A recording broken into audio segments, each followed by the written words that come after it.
प्रिय भक्तों, बोले शनिदेव महाराज की जय। भक्तों, आज हम आपके लिए इस चैनल के माध्यम से लेकर आ रहे हैं शनिवार जी की व्रत कथा,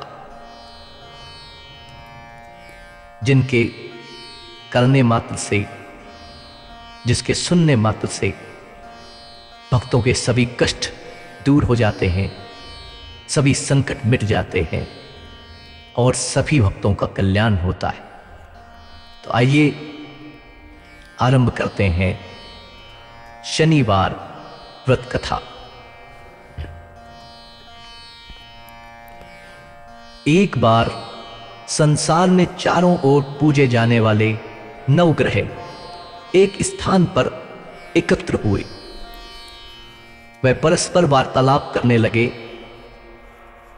जब बात घूमती हुई इस स्थान पर आ पहुंची कि उन 9 ग्रहों में से सबसे बड़ा और सर्वाधिक पूजनीय देव कौन है, तो प्रत्येक ग्रह देवता स्वयं को बड़ा कहने लगा।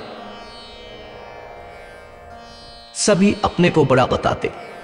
इस बात पर जब बहुत देर तक वाद विवाद होता रहा और कोई निर्णय नहीं हो सका, तब यह तय किया गया कि चलकर इंद्रदेव से इसका निर्णय कराना चाहिए। सुबह 9 के 9 ग्रह इंद्रदेव के समक्ष उपस्थित हुए। उन सबकी बातें सुनकर इंद्रदेव भी सोच में पड़ गए, किसे छोटा कहूं और किसे बड़ा, किसकी श्रद्धा के पात्र बने और किसके कोप के भाजन। अंत में निर्णय न करते हुए वह बोले, मैं अल्प बुद्धि इस बात का निर्णय करने में असमर्थ हूं। मुझे तो आप सभी बड़े नजर आते हैं और मैं सभी का आदर सम्मान करता हूं। इस पर नवग्रह संतुष्ट नहीं हुए और हट करने लगे कि इसका निर्णय आपको अवश्य करना चाहिए। तब देवराज बोले, आप लोग मृत्युलोक में जाइए, वहां एक अत्यंत न्यायप्रिय राजा विक्रमादित्य राज्य करता है। आप उसके पास जाइए, वह अवश्य आपका कोई न कोई उचित निर्णय कर देगा। इंद्रदेव से निराश होकर नवग्रह मृत्युलोक में जाने को तत्पर हो गए। देवराज इंद्र ने जब उन्हें वहां जाते देखा तो प्रसन्न हो सांस लिया। इस धर्म संकट से निकलना उसके लिए सचमुच ही बहुत मुश्किल था, पर अपनी चतुराई से आए संकट को राजा विक्रमादित्य पर टाल दिया था उन्होंने। उज्जैनी नगरी की उन दिनों सारे ही देश में ठाक थी। एक तो राजा विक्रमादित्य का वहां दरबार था और उसमें बड़े बड़े ज्ञानवान लोगों का सम्मेलन होता रहता था। दूसरे उस न्यायप्रिय राजा के न्याय से उज्जैन नगरी का सारे भारत में डंका बजता था। स्वर्ग में जब 9 ग्रहों का निर्णय न हो पाया तो अपने अपने विमानों पर सवार हो मृत्युलोक में आ उतरे। ठीक उस समय जब राजा विक्रमादित्य का दरबार ठसाठस भरा हुआ था, तब 9 ग्रह वहां आ पहुंची। 9 ग्रहों को इकट्ठे देखकर विक्रमादित्य अपने सिंहासन से उठ खड़े हुए और सभी देवों को सम्मान पूर्वक आसन ग्रहण करने का अनुरोध करने लगे, पर उनमें से किसी ने भी आसन ग्रहण नहीं किया। विक्रमादित्य ने तब प्रसन्नवाचक दृष्टि से उनकी ओर देखा तो बृहस्पति देव ने आगे बढ़ जोरदार आवाज में कहा, हे राजन, हम यहां पर तब तक आसन ग्रहण नहीं करेंगे जब तक कि आप हमारा यह निर्णय नहीं करेंगे कि हम लोगों में सबसे बड़ा कौन है। राजा अपने ऊपर आए इस धर्म संकट को देखकर पल भर तो घबरा गया, परंतु शीघ्र ही उसने स्वयं को संभाल लिया। उसने अपने मन में एक युक्ति सोच ली। दरबार में छोटे छोटे आसनों की एक पंक्ति प्रवेश द्वार तक चली गई थी। राजा ने उन लोगों से कहा कि आप यहां पर आकर आसन ग्रहण कीजिए और मैं सोचकर अभी आपका निर्णय करता हूं। यह कहकर राजा अपने सिंहासन पर बैठ गया। सिंहासन के निकट ही जो आसन पड़ा था उस पर भागकर बृहस्पति देव जा बैठे उनके अगले आसन पर सूर्य जा बैठे। सूर्य के निकट ही चंद्रमा, और फिर इसी प्रकार से बुध, मंगल, राहु, केतु इत्यादि ने भी अपना अपना आसन ग्रहण कर लिया।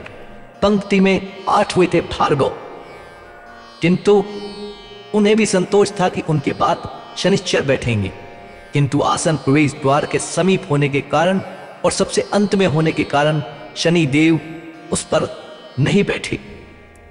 राजा विक्रमादित्य ने सोचा कि जो ग्रह उस अंतिम आसन पर बैठेगा वह उसी को विनय और दयाशील के आधार पर बड़ा कर देंगे। पर वहां तो बात ही दूसरी हो गई। शनिदेव अति क्रोधी और विकट स्वभाव के देवता हैं। जब वह नहीं बैठे तो 8 ग्रह खिलखिलाकर हंस पड़े। अपना इस प्रकार से अपमान होता देखकर शनिदेव की आंखें क्रोध से लाल हो गई और भौहें तन गई। क्रोध से कांपते हुए बोले, राजन, मुझसे पैर लेकर तुमने अच्छा नहीं किया। क्या समझकर तुमने मुझे इस प्रकार से अपमानित करना चाहा है, और क्यों मुझे अंत में बिठाना चाहा है? चांद को ग्रहण सवा 2 दिन रहता है, और सूर्य, शुक्र और पक्ष को केवल आधा मास, सोम और मंगल 2 मास, और गुरु 13 मास, राहु और केतु 18 मास रहते हैं, लेकिन मैं 7.5 वर्ष तक रहता हूं। इसलिए हे राजन, अब तो सावधान हो जा। तूने जो अपमान किया है उसका दंड तुझे अवश्य मिलेगा। राजा के कुछ दिन तो आराम से बीते, लेकिन शीघ्र ही शनिदेव की दृष्टि फिरी और राजा पर सारे साथी आ गए। उन्हीं दिनों एक व्यापारी कुछ घोड़े बेचने के लिए उज्जैन नगरी में आया। सुंदर सुंदर घोड़े देखकर राजा का जी ललचा गया। राजा ने उसे खरीदने का आदेश दिया। घोड़ों में एक घोड़ा भौर नाम का था। राजा उस पर चढ़कर देखने लगा। कुछ देर तक तो घोड़ा राजा को लिए वहां घूमता रहा, लेकिन फिर सहसा भाग खड़ा हुआ। राजा को बड़ा अचंभा हुआ। घोड़ा एक भयानक जंगल में राजा को पटक कर अंतर ध्यान हो गया। राजा अकेला उस वीरान जंगल में भटकने लगा। शाम के समय जब उसे बहुत प्यास सताने लगी तो जोर जोर से चिल्लाने लगा। उधर एक पगडंडी से ग्वाला अपने गांव को जा रहा था। वह राजा की आवाज सुनकर रुक गया। राजा उसके पास गया। ग्वाले ने उसकी व्यथा जानकर उसे निकट की नदी में ले जाकर पानी पिलाया। पानी पीने के बाद राजा स्वस्थ हो गया और प्रसन्न होकर उसने ग्वाले को अपने हाथ की अंगूठी उतार कर दे दी और उससे कहा, मैं उज्जैन का रहने वाला हूं, यहां रास्ता भटक गया हूं, तुम मुझे रास्ता दिखाओ। तब ग्वाला उसे अपने साथ गांव में लाया। वहां एक मिठाई की दुकान पर राजा ने मिठाई ली और दुकानदार को भी एक अंगूठी उतार कर दे दी। दुकानदार ने उससे पूछा, उसने उससे भी यही कहा कि वह उज्जैन नगरी का रहने वाला है और उसका नाम बोना है।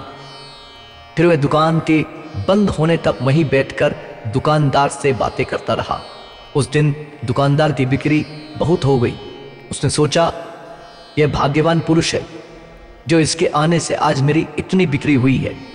इसलिए रात होने पर वह उससे बोला कि उसके साथ उसके घर चले और उसके साथ ही भोजन भी करे। राजा मान गया। जब वे दोनों घर पर पहुंचे तो दुकानदार की पत्नी ने उसका बड़ा स्वागत सत्कार किया और अतिथि के लिए विशेष रूप से भोजन तैयार किया। भोजन करते समय एक अद्भुत घटना घटी। जहां राजा भोजन कर रहा था वहीं पर एक सतलड़ा हार टंगा हुआ था। उसके पीछे चित्र था। सहसा ही वह हार वहां से अदृश्य हो गया। दुकानदार के यहाँ एक नौकरानी थी। उसने जाकर घर की मालकिन से कहा, वहां खूंटी पर एक हार नहीं है। जब बात दुकानदार तक पहुंची तो उसने राजा से पूछा। राजा बोला, मुझे तो नहीं मालूम। दुकानदार बोला, तुम्हारे और मेरे अतिरिक्त तो यहाँ कोई था ही नहीं, सच सच बताओ हार कहाँ है? राजा बोला, मुझे नहीं मालूम, मेरे पास कोई हार नहीं है। जब कोई निर्णय नहीं हो सका तो दुकानदार राजा को उस नगर के राजा के पास ले गया। उस नगर के राजा ने जब विक्रमादित्य की भोली वाली सूरत देखी तो बोला, यह व्यक्ति कभी भी चोरी नहीं कर सकता। और यह कहकर उसने विक्रमादित्य को छोड़ दिया। विक्रमादित्य जब उस नगर में घूम रहा था तो उस नगर के एक तेली ने उससे कहा कि वह उसके यहाँ आकर काम कर ले तो उसे वह रहने को स्थान और खाने को भोजन भी देगा। राजा मान गया और तेली उसे अपने घर ले आए। वह सारा दिन राजा धानी पर बैठा उसके बैलों को हाँकता रहा और तेली बाजार में तेल बेचता रहता। जब वर्षा ऋतु आई और मूसलाधार वर्षा होने लगी तब धानी पर बैठे हुए विक्रमादित्य ने मौज में आकर ऊंचे ऊंचे राग आलापना आरंभ कर दिया। निकट ही उस नगर का राजमहल था। वह खिड़की में बैठी राजकुमारी ने जब राजा का मधुर स्वर और उसमें गीत सुना तो वह अपना दिल हार बैठी। उसने अपनी बांदी को पता करने के लिए भेजा। बांदी वहां राजा पुकारते हुए देखकर लौटी तो राजकुमारी से बोली कि वहां पर तो कोई अति सुकुमार नवयुवक बैठा बस्ती में आंखें बंद किए गा रहा है। राजकुमारी ने सुना तो उसने अन्न जल का त्याग कर दिया। रात तक जब उसने कुछ नहीं खाया तो रानी ने आकर उससे समझाया, पर वह बोली कि वह तो उस गाने वाले से ही शादी करना चाहती है। रानी ने जाकर राजा से कहा कि राजकुमारी तेरी पर मोहित हो गई है और उससे बाहर जाना चाहती है। राजा ने सुना तो बहुत क्रोधित हुआ। उसने तेली के घर से विक्रमादित्य को बुलवाया, उसके हाथ काटकर जंगल में फिकवा दिया। यह बात जब राजकुमारी को पता चली तो वह और भी अपनी बात पर दृढ़ हो गई और बोली, मैंने तो अब उसी से ही ब्याह रचाना है। मैंने उसे वर मान लिया है, वह चाहे कैसा भी है मैं उसी से विवाह करूंगी। बेटी की हट देखकर लाचार हो राजा ने दोबारा विक्रमादित्य को नगर में बुलवाया और उससे राजकुमारी का मामूली ढंग से पानी ग्रहण करवाया और एक साधारण मकान में दोनों को बसा दिया। दोनों वहीं रहने लगे। एक दिन जब विक्रमादित्य सोया था तो स्वप्न में उसे शनिदेव महाराज नजर आए।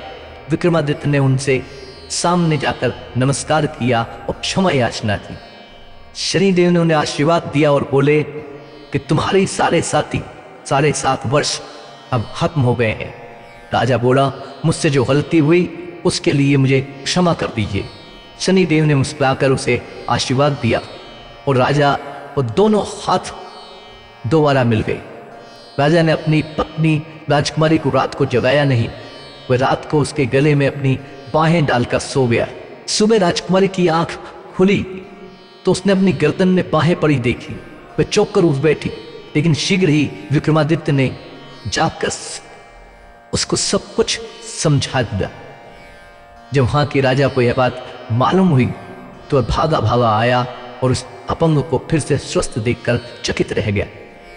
उससे भी विक्रमादित्य ने यही कहा कि यह सब शनिदेव जी की कृपा का फल है और विक्रमादित्य ने अपना वास्तविक परिचय भी उस राजा को दिया और सारा किस्सा विस्तार से सुना।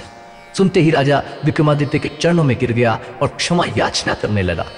यह खबर शीघ्र ही सारे नगर में फैल गई। दुकानदार को जब यह खबर मिली तो वह भागा भागा विक्रमादित्य के पांव में आकर लौटने लगा। विक्रमादित्य ने उसे उठाकर आसन पर बिठाया और कहा, तुम घर जाकर उसे खूंटी पर देखो, हार टंगा होगा।